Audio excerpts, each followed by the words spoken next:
चलिए जी, देखिए अगला क्वेश्चन है, ध्यान दीजिए। अगला क्वेश्चन है कि बिहार की आर्थिक प्रगति को प्राकृतिक आपदा कैसे प्रभावित करती है। यानी कि बिहार में जब आर्थिक प्रगति होती है, आर्थिक प्रगति का मतलब हमारे बिहार में जो है वे सारे संसाधन विकसित होते हैं जिससे हमें आमदनी होती है ना, जिससे हमें क्या होता है, रुपये पैसों में क्या होती है, आमदनी होती है, हम बढ़ते हैं। जैसे ही हम आगे बढ़ने लगते हैं, कुछ इनकम हमारे यहाँ आने लगते हैं, वैसे ही प्राकृतिक आपदाएं आती है और हमारे आर्थिक प्रक्रिया में बाधा डाल देती है। बात समझ में आ रही है? हमारे आर्थिक प्रक्रिया में बाधा डाल देती है। तो हम इसी पर आज चर्चा करेंगे कि बिहार की आर्थिक प्रगति को प्राकृतिक आपदा कैसे प्रभावित करती है।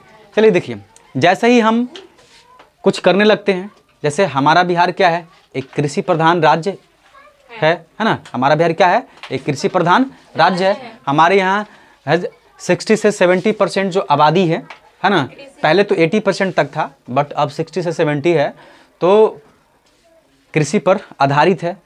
तो जैसे ही मान के चलो कि भाई हम खेती करते हैं, क्या करते हैं, खेती करते हैं, है ना, खेती करते हैं और बिहार में बाढ़ आ जाती है। क्या जाती है, बिहार में क्या जाती है, बाढ़ आ जाती है और हमारे सारे फसलों को डुबा देती है ना। हमारे सारे फसल को क्या कर देती है, फसल को बर्बाद कर देती है। क्या कर देती है, बर्बाद कर देती है। जैसे ही हम खेती करते हैं, अच्छे अच्छे फसल उसमें उगाते हैं, जैसे ही फसल लगाते हैं उसमें हमारी पूंजी भी लग जाती है।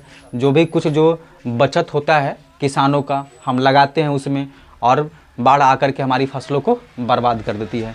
जैसे ही हमारे यहाँ सड़क का निर्माण होता है, बाढ़ आकर के क्या करती है, बाढ़ आकर के उस सड़क को भी तोड़ देती है। बात समझ में आ रही है? सड़क तो हमारी खेती को, हमारे फसल को बर्बाद कर देती है। सड़क निर्माण होता है, उसमें पुल या पुलिया बनता है। क्या बनता है, पुल बनता है, तो बाढ़ के चपेट में आने से ये भी कमज़ोर होकर के गिर जाते हैं। बात समझ में आ रही है? एक तो ऐसे ही हमारे यहाँ का इंजीनियर्स लोग सब जो है ना खा जा रहा है ना। कमज़ोर सीमेंट, मतलब कम मात्रा में सीमेंट डाल रहे हैं, कंक्रीट डाल रहे हैं, केमिकल कम मात्रा में डाल रहे हैं, छड़ भी जो है बहुत कम मात्रा में डाल रहे हैं, पैसे बता रहे हैं, और ऊपर से बाढ़, है ना। तो भाई पुल कहाँ से चलेगा, बनते बनते तो गिरे करेगा ना, नहीं गिरेगा, बिल्कुल बनेगा। तो हमारे यहाँ पुल भी होते हैं, तो बाढ़ के कारण क्या हो जाते हैं, गिर जाते हैं। बाढ़ ही नहीं, बाढ़ के बाद क्या आ जाता है, सुखाड़। जैसे पिछले साल अगर अच्छी फसल होगी, अगले साल कोई ठीक नहीं है, समय पर मानसून भी आएगा कि नहीं आएगा, कभी बाढ़, कभी कभी इतना ज़्यादा अत्यधिक पानी आ जाता है कि बाढ़ हो जाता है, कभी कभी पानी की इतनी कमी हो जाती है कि सुखाड़ आ जाता है। तो सुखाड़ आने से भी क्या होता है, हमारे यहाँ कृषि प्रभावित होता है ना। भाई सुखाड़ आएगा तो कोई भी फसल हम लगा ही नहीं पाएंगे, है ना। तो हमारे बिहार के कई क्षेत्रों में, खास करके साउथ बिहार में क्या करती है, हमारे बिहार जो है ना, मतलब अजीब, हमारे बिहार का जो बनावट है ना, अजीब है। हमारा जो मतलब नॉर्थ बिहार है वो हमेशा बाढ़ के चपेट में आता है हर साल। यहाँ की फसलें बाढ़ में सब बर्बाद हो जाती है, जनजीवन सब जो है बेहाल हो जाता है ना, जान माल की पूरा क्षति होती है ना, फसल भी बर्बाद होते हैं, हर चीज़। और हमारा जो साउथ बिहार है वो सुखाड़ के चपेट में हमेशा रहता है। बात समझ में आ रही है? क्या होता है, सुखाड़ के। तो सुखाड़ की वजह से भी क्या होता है, हम जो है प्रगति नहीं कर पाते हैं। जैसे ही आगे बढ़ते हैं तो फिर सुखाड़ आ जाता है। एक साल अच्छा मानसून सही पर हुआ, सभी जगह मिला जुला करके बारिश हुई, फसल लगते हैं, अगले साल सुखाड़ आ जाता है। मतलब ये हाल है। तो सुखाड़ की वजह से, बाढ़ की वजह से, और तो और क्या होते हैं भाई, और किसकी वजह से, नहीं भूकंप तो हमारे यहाँ नहीं आता है ना, भूकंप हमारे यहाँ थोड़ी आता है। भूकंप की वजह से हम लोग प्रगति में बाधा नहीं बनता है। भूकंप हमारे यहाँ उतना भूकंप नहीं आता है, समझे। हमारे यहाँ क्या करता है, क्या, अरे नहीं भाई, है ना, हमारे यहाँ क्या करती है, भूकंप नहीं आती है। मेन हमारे यहाँ जो है आर्थिक प्रगति में बाढ़ और सुखाड़, ये दो चीज़ जो है मुख्य भूमिका निभाते हैं, है ना। क्या करते हैं, मुख्य भूमिका निभाते हैं हमारे प्रगति में बाधा, सिर्फ बाढ़ और सुखाड़।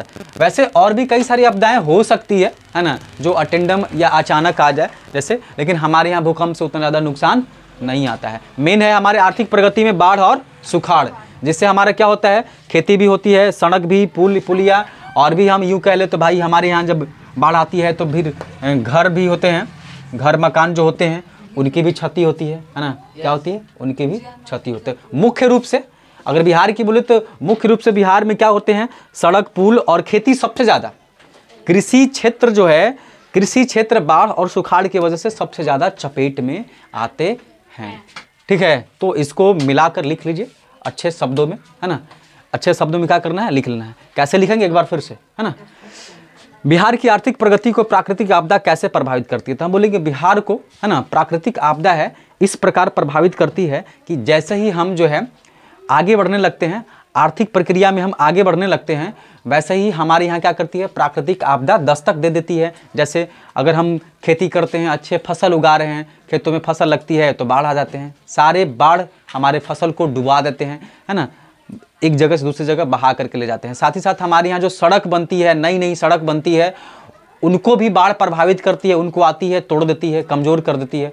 हमारे पुल का निर्माण होता है तो उसको भी क्या करती है, आती है, कमज़ोर कर देती है, तोड़ देती है ना। इसके साथ साथ बिहार के जो साउथ बिहार है उसमें क्या होते हैं भाई कि सबसे ज़्यादा सुखाड़ आती है ना। तो वहाँ तो कोई खेती ही नहीं होगी, बारिश ही नहीं होगी, पानी ही नहीं होगी, तो भाई खेती कैसे होगी। तो इस प्रकार से क्या करती है, हमारे आर्थिक प्रगति को नुकसान पहुँचाती है प्राकृतिक आपदा। और भूकंप हमारे यहाँ बिल्कुल भी नहीं आती है। भूकंप से हमारे यहाँ किसी तरह का कोई नुकसान नहीं, ऐसा नहीं कि उसको हम महसूस नहीं करते हैं, कंपन होती है बट नुकसानदायक वाला कोई भूकंप नहीं आता। इसको लिख लीजिए मिला करके।